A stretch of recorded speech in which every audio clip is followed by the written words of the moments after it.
एक छोटे से गांव में जो सब्ज पहाड़ियों और कीचड़ भरी पगडंडियों के दरमियान छुपा हुआ था, एक लड़का रहता था जिसका नाम अराव था। वो बहुत कम बोलता था, लेकिन सुनता ऐसा था जैसे पूरी दुनिया की आवाजें उसके दिल तक पहुंचती हों। लोग उसे अजीब समझते थे। जब दूसरे बच्चे हंसते खेलते, अराव दरख्तों के नीचे चुपचाप बैठा रहता। वो अपने दादा के साथ रहता था। अरव ने कई साल पहले अपने वालदैन को कार हादसे में खो दिया था, और तब से उसकी आवाज़ जैसे बंद हो गई थी।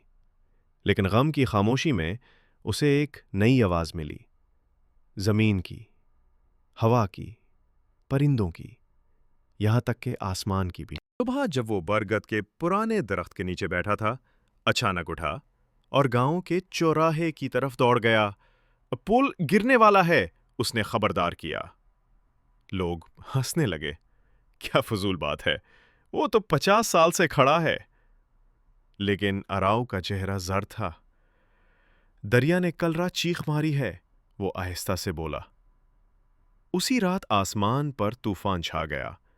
गरज चमक के साथ बारिश कई घंटों तक बरसती रही। सुबह होते ही वो पुल वाकई गिर चुका था। गांव वाले साकित रह गए। कुछ ने उसे मुख्तलिफ निगाहों से देखा, कुछ ने हैरत से, कुछ ने खौफ से। दिन गुजरे, फिर हफ्ते। अराव अब भी सरगोशियां सुनता रहा।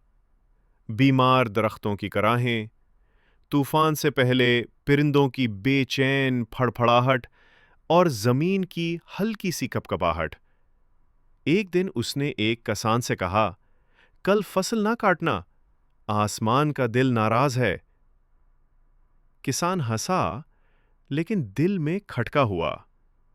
उसने इंतजार करने का फैसला किया।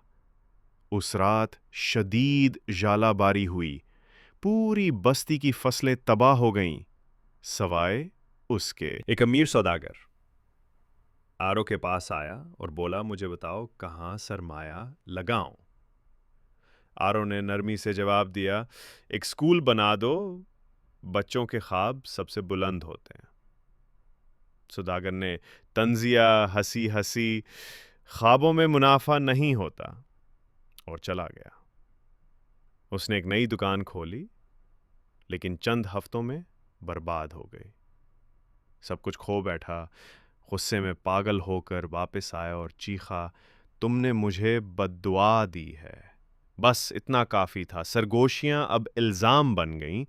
ये ख़तरनाक है, ये जुनू से बात करता है, ये नहूसत लाता है।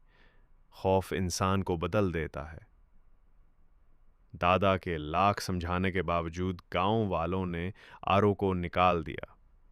उसने एक छोटा सा बैग बांधा, अपने दादा से आखिरी बार गले लगा और खामोशी से चल पड़ा। साल बीत गए। एक दूर शहर में आराव को बहरे बच्चों के एक स्कूल में माली की नौकरी मिल गई। उसे अल्फाज की ज़रूरत ना थी। उसकी खामोश मौजूदगी और नरम रवैया ही काफ़ी था।